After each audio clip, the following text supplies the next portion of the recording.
नमस्कार।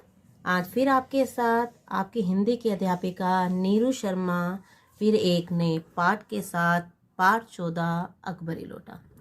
जैसा कि हमने अकबरी लोटा पाठ के अंतर्गत जानकारी प्राप्त की थी किस प्रकार बिलवासी जी लाला झाऊलाल यानी अपने मित्र की समस्या का समाधान इस लोटे जो बेढंगी लोटा था उसे अकबरी लोटा नाम देकर उनकी समस्या को दूर करते हैं। तो किस प्रकार ये समस्या दूर हुई हम पढ़ चुके हैं, जानकारी प्राप्त कर चुके हैं। आज हमने करने हैं उसी पाठ के अकबरी लोटा पाठ के प्रश्नोत्तर। तो सबसे पहले देखते हैं हम पहला प्रश्न। लाला ने लोटा ले लिया, बोले कुछ नहीं, अपनी पत्नी का अदब मानते थे। लाला झाऊलाल को बेढंगा लोटा बिल्कुल पसंद नहीं था। बेढंगा मतलब जो ढंग का ना हो, वो बिल्कुल भी पसंद नहीं था। फिर भी उन्होंने चुपचाप लोटा ले लिया। आपके विचार से चुप क्यों रहे वो? क्या कारण होता है कि उन्होंने जो पसंद नहीं था लोटा उसे अपनी पत्नी से चुपचाप ले लिया और पानी पीने लगे? क्या कारण था वो जानने का हम प्रयास करते हैं। तो देखते हैं इसका उत्तर। लाला झाऊलाल उस बेढंगे लोटे को बिल्कुल पसंद नहीं करते थे। जो बेढंगा था यानी कि ढंग से रहित था। बे क्या लगाया गया? उपसर्ग लगाया गया है, तो ये बन गया बेढंगा। तो लाला झाऊलाल उस बेढंगे लोटे को बिल्कुल पसंद नहीं करते थे। फिर भी वे उस लोटे से पानी पीने के लिए तैयार हो गए। इसके निम्न कारण हो सकते हैं, कई कारण हो सकते हैं। तो हम देखते हैं कि क्या क्या कारण थे। सबसे पहले वे सभ्य पुरुष थे तथा अपनी पत्नी का सम्मान करते थे।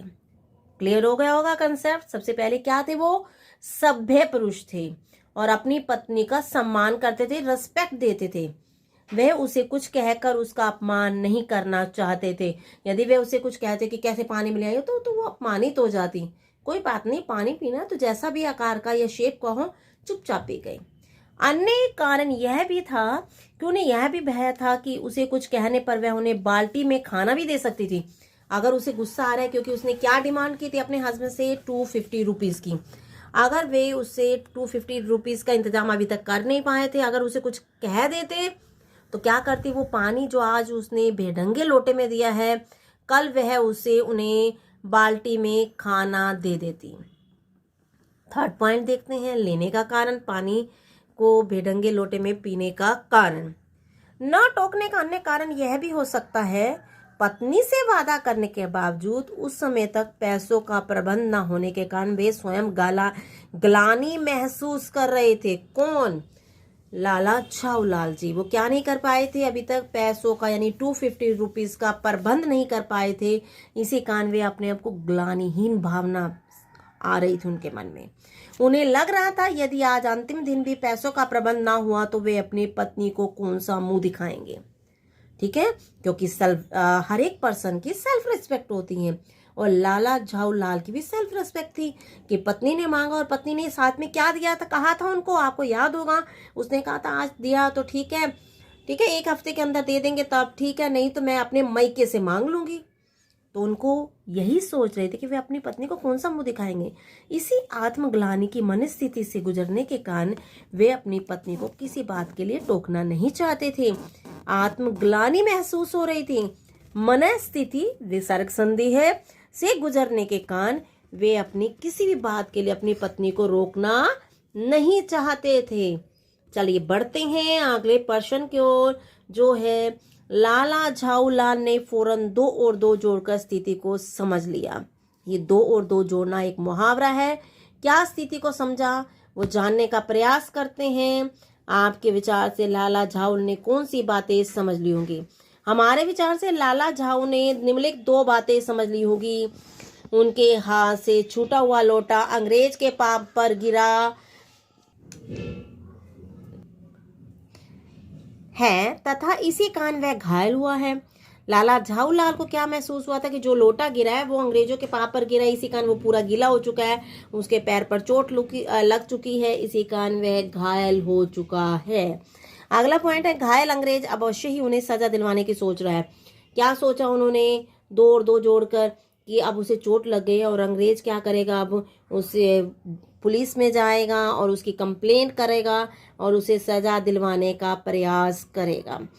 अगला प्रश्न है हमारा, अंग्रेज के सामने बिलवासी जी ने झाऊलाल को पहचानने तक से क्यों इनकार कर दिया। आपको पढ़ा है आपने लेसन और समझा है कि बिलवासी जी और झाऊलाल जी दोनों बहुत घनिष्ठ मित्र हैं, लेकिन अंग्रेज के सामने बिलवासी जी जो झाऊलाल की सहायता कर रहे थे उन्होंने पहचानने से इनकार क्यों किया। ठीक है, ऐसा अजीब व्यवहार बिलवासी जी क्यों कर रहे थे, स्पष्ट करना है हमने। तो इसका उत्तर देखते हैं। हमारे विचार से बिलवासी जी ऐसा अजीब व्यवहार इसलिए कर रहे थे क्योंकि वे ऐसा करके अंग्रेज की सहानुभूति पाने का प्रयास कर रहे थे। झाऊलाल को पहचान कर वे उनकी मुसीबत को और नहीं बढ़ाना चाहते थे। वे एक तीर से दो निशाने लगा रहे थे, इसमें वे सफल भी रहे। एक क्या करना चाहते थे, दो निशाने कौन से लगा रहे थे, मैं आपको कंसेप्ट क्लियर कर देती हूँ। एक तो वो उसकी झाऊलाल की हेल्प करना चाहते थे, क्या कर कर कि वो अंग्रेज पुलिस में ना चला जाए और उसकी कंप्लेंट ना कर दे, इसीलिए वो जाने उसको इनकार कर रहे थे झाऊलाल को। पहला कारण तो ये हो गया। और दूसरा, वो भेड़ंगा लोटे को बेचकर अकबरेली लोटा कह रहे थे उसको बेचकर उसकी दूसरी तरफ से सहायता करने चाहते थे। आपको समझ आ गया, एक तीर से दो निशाने। एक तीर कौन सा हो गया, पुलिस से बचा रहा, दूसरा तीर उसकी समस्या जो पैसों की समस्या थी उसका समाधान करना। तो एक तीर दो निशाने। अगला जो प्रश्न है, बिलवासी जी ने रुपया का प्रबंध कहाँ से किया था, लिखिए। तो आपने पढ़ा है कि बिलवासी जी ने रुपयों का प्रबंध कहाँ से किया, जानते हैं हम। बिलवासी जी ने रुपयों का प्रबंध अपनी पत्नी के संदूक से चोरी छिपे किया था। उन्होंने क्या किया था, अपनी पत्नी के संदूक से निकाले थे। उन्होंने रात में सोती हुई अपनी पत्नी के गले में लगी संदूक की चाबी को चोरी करके निकाला। उनके गले में चेन थी एक सोने की, उसमें वो चाबी लटका कर रखती थी, उसमें से चुपके से उस चाबी को निकाला और संदूक खोलकर उसमें से पैसे निकाले। हालांकि बाद में उन्होंने अपनी बुद्धिमानी से पैसों का इंतजाम कर देने पर अपनी पत्नी के संदूक से निकाले गए रुपए को पुनः उसमें रख दिया था। क्या बुद्धिमान की थी, बेढंगे लोटे को अकबरी लोटा कहकर 500 रुपए में बिकवाया और अपने 250 रुपए अपने पास रखे। और क्या किए, जो अपने लेकर गए थे वो अपने पास रखे और 500 रुपए किसको दिए, झाऊलाल को। और वापिस जाकर वो जो 250 रुपए थे अपनी पत्नी के संदूक में चुपके से रख दिए। अगला प्रश्न, आपके विचार से अंग्रेजों ने यह जो अंग्रेज था उसने यह पुराना लोटा क्यों खरीद लिया होगा। हमने चर्चा कर रही है इस पर, क्या कारण था, इतना बेढंगा लोटा, गंदा सा लोटा था, उसने क्यों खरीदा।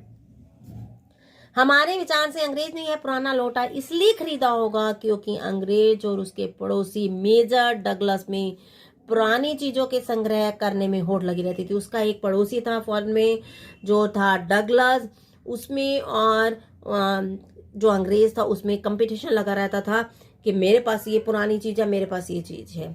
गत वर्ष दिल्ली आने पर मेजर यहाँ से जहांगीरी अंडा लेकर गया था।